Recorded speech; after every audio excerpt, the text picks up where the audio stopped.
नमस्कार दोस्तों, स्वागत है आपका स्टॉक गाइडेंस पे। सो फ्रेंड्स, आज मैं आनंद राठी वेल्थ पे डिस्कस करने वाला हूँ। इस वीडियो में हम लोग कंपनी का business, company strength, company risk, company का फंडामेंटल और टेक्निकल ग्राफ, ये सब पे एक डिटेल डिस्कस करेंगे। और साथ ही वीडियो के लास्ट में मैं अपना पर्सनल ओपिनियन भी बताऊंगा। अगर हम नॉन बैंकिंग फॉर्म की बात करें तो बैंक को एक्सक्लूड करके ऐसी फॉर्म की बात करें तो कंपनी वेल्थ सोल्यूशन का काम करती है और इंडिया की one of the leading form होने वाली है। और इसके साथ साथ म्यूचुअल फंड डिस्ट्रीब्यूटर में नॉन बैंक इंडिया की टॉप 3 म्यूचुअल फंड डिस्ट्रीब्यूटर में से एक है। लेकिन डिस्कशन में आगे बात करने से पहले वीडियो को पॉज कर दीजिए और वीडियो को लाइक जरूर कर दीजिए, क्योंकि बहुत से लोग वीडियो को देखते हैं लेकिन लाइक करना भूल जाते हैं। तो इसलिए सबसे पहले वीडियो को लाइक कर दें।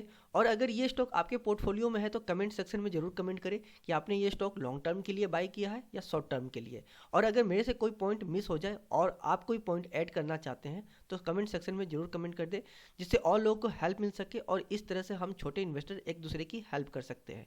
इस वीडियो के आधार पर आप बाय या सेल नहीं करेंगे, ये वीडियो सिर्फ एजुकेशन पर्पस के लिए है। तो चलिए वीडियो शुरू करते हैं। अगर हम कंपनी के प्रोडक्ट पोर्टफोलियो की बात करें तो सबसे पहले आता है वेल्थ सॉल्यूशन, दूसरा फाइनेंशियल प्रोडक्ट डिस्ट्रीब्यूशन और तीसरा टेक्नोलॉजी सॉल्यूशन अपने क्लाइंट्स को प्रोवाइड करते हैं। इस कंपनी के टोटल 3 मेन वर्टिकल्स है और इसमें से भी सबसे मेन वर्टिकल जहाँ पे कंपनी का सबसे मेन फोकस है वो है प्राइवेट वेल्थ। और 31 अगस्त 2021 की डेटा के हिसाब से बात करें तो 294 बिलियन से ज़्यादा एसेट्स मैनेज कर रही है। और कंपनी का टोटल क्लाइंट्स की बात करें तो 6500 से ज़्यादा एक्टिव क्लाइंट्स है। और करेंटली कंपनी के ऑफिस की बात करें तो आज के डेट में कंपनी के इंडिया में अक्रॉस 11 सिटीज में ऑफिस है। कंपनी स्ट्रेंथ की बात करें तो पहला, कंपनी इंडिया की one of the top 3 leading mutual fund distributor में से एक है। और साथ ही कंपनी काफ़ी सारी वैल्यू एडेड सर्विस पे भी फोकस करती है। दूसरा, कंपनी अपने हर एक क्लाइंट की नीड के अकॉर्डिंग वो सोल्यूशन प्रोवाइड करने की कोशिश करती है। तीसरा, कंपनी का मेन फोकस मिडिल क्लास और मिडिल क्लास से अपर सेगमेंट के लोगों को कैटर करने की कोशिश करती है। कंपनी रिस्क की बात करें तो आनंद राठी वेल्थ एक स्मॉल कैप कंपनी है जो कि फाइनेंस सेक्टर की कंपनी है। और इस सेक्टर में काफ़ी सारे प्लेयर पहले से ही हैं, तो इस सेक्टर में कंपटीशन बहुत ज़्यादा है और कंपनी का बिजनेस मार्केट पे पूरी तरह से डिपेंड है। और साथ ही सबसे नेगेटिव बात इस कंपनी में मुझे लगा कि कुछ दिन पहले इस कंपनी का जब आईपीओ आया था तो कंपनी आईपीओ को ओएफएस में लेकर आई थी। ओएफएस का मतलब ऑफर फॉर सेल। तो ओएफएस में क्या होता है कि कंपनी आईपीओ में मिलने वाले पैसे को प्रमोटर अपने पॉकेट में रख लेते हैं, ना कि कंपनी की ग्रोथ में यूज करते हैं। सो फ्रेंड्स, ये है शेयर का टेक्निकल ग्राफ। तो आइए ग्राफ को भी थोड़ा रिव्यू कर लेते हैं। तो देखिए, अभी जो प्राइस चल रहा है शेयर का 569 मीन 70, समझ लीजिए 570 रुपये के आसपास पे ये अभी ट्रेड हो रहा है। और चूँकि अभी मार्केट ओपन है तो प्राइस यहाँ पर ऊपर नीचे होता हुआ देखने का आपको मिल सकता है। खैर जो भी है, प्राइस अभी 570 का है। आज जो इसका पहला जो सपोर्ट है ना, 550 का पहला सपोर्ट है। जो कि ये 550 पहला सपोर्ट मैं इसलिए बता रहा हूँ क्योंकि कंपनी यहाँ से रिट्रेट होने की कोशिश भी की है। और दूसरी सबसे मेन चीज़ कि अपने हाई से ये है आपका 10% का करेक्शन, जो कि 550 पे निकल के आता है। तो इसलिए मैं कह रहा हूँ कि 550 पे इसका अच्छा खासा सपोर्ट है। लेकिन अगर इसे ब्रेकडाउन देता है तो अगला सपोर्ट आपका निकल के आता है 500 रुपये पे, जो कि अपने हाई से 20% का करेक्शन है।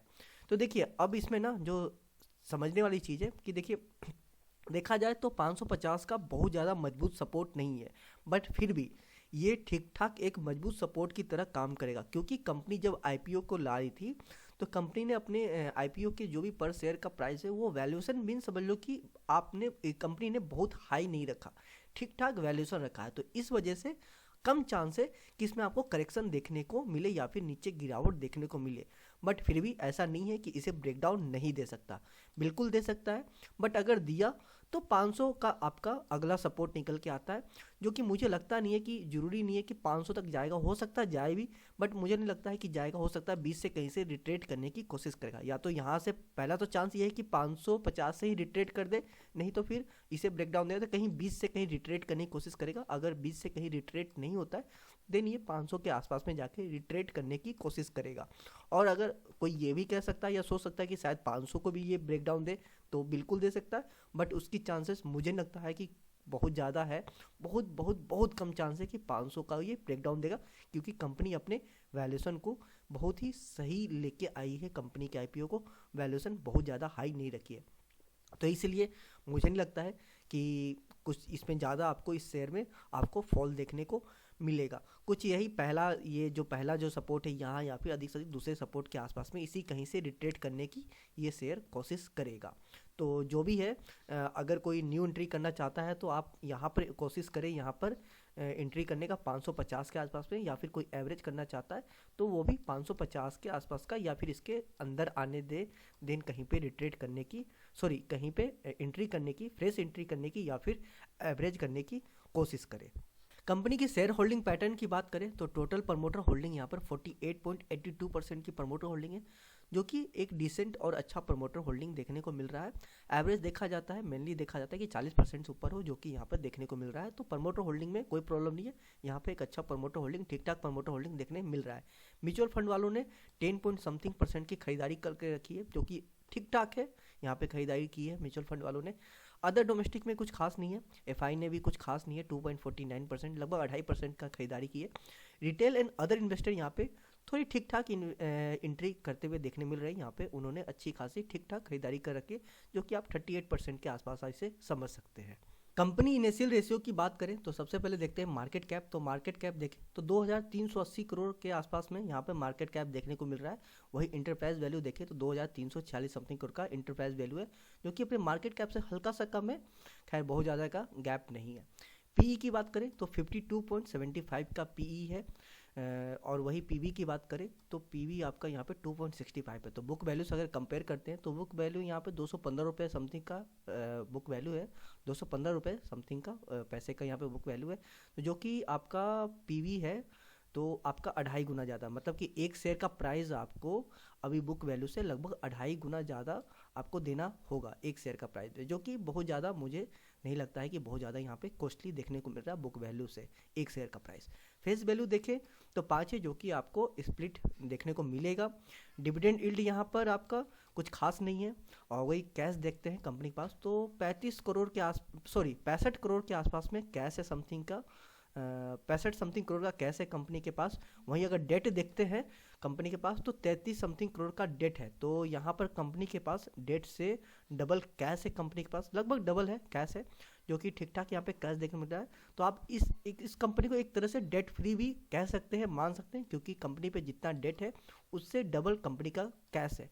तो आप इसे डेट फ्री भी कंपनी को कंसीडर कर सकते हैं। कंपनी ईपीएस की बात करें तो 11 रुपये के आसपास ईपीएस देखने को मिल रहा है, जो कि ठीक ठाक है, बहुत अच्छा तो मैं नहीं कहूँगा बट फिर भी ठीक ठाक कहा जा सकता है। सेल्स ग्रोथ और प्रॉफिट ग्रोथ दोनों यहाँ पर माइनस में है, जो कि अच्छी बात नहीं है।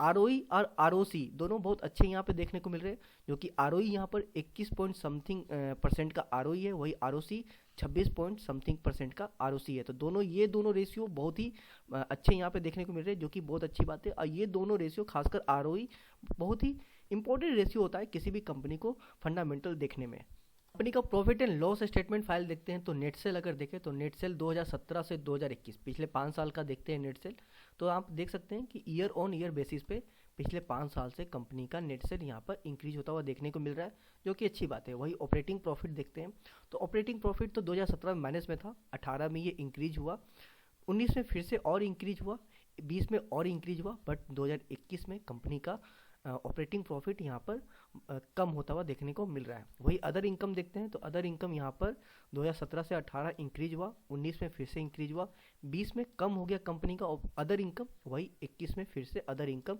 इंक्रीज हो गया, जो कि अच्छी बात है। वही अगर देखते हैं नेट प्रॉफिट कंपनी का तो 2017 में तो कंपनी का नेट प्रॉफिट माइनस में था, बट 18 में ये प्लस में आया और 19 में ये और इंक्रीज हुआ, 20 में इंक्रीज हुआ, बट 21 में कंपनी का नेट प्रॉफिट कम होता हुआ देखने को मिल रहा है।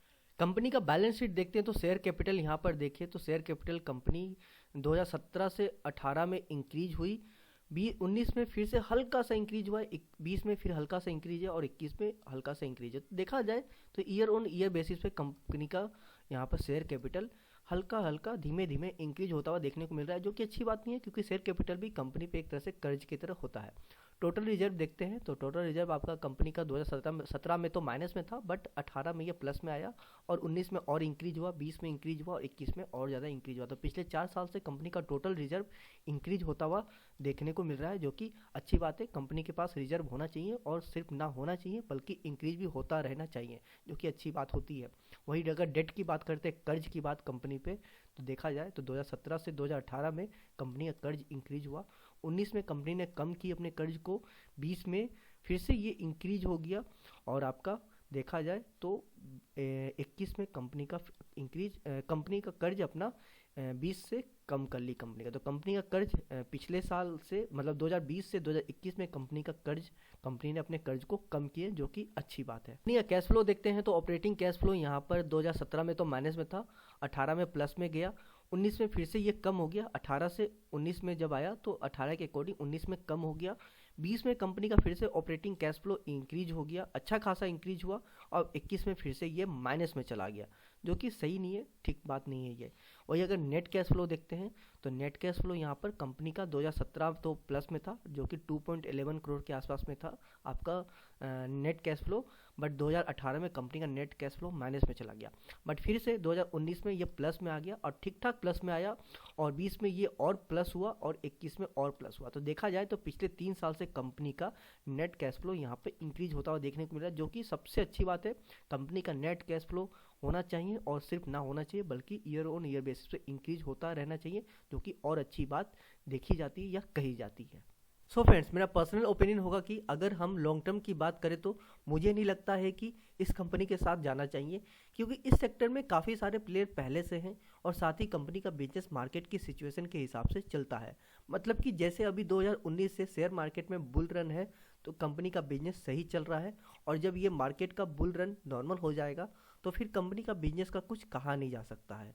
और आनंद राठी वेल्थ एक स्मॉल कैप कंपनी है, बट फ्रेंड्स इन्वेस्ट करने से पहले आप खुद भी रिसर्च कर लें, देन आप डिसीजन लें।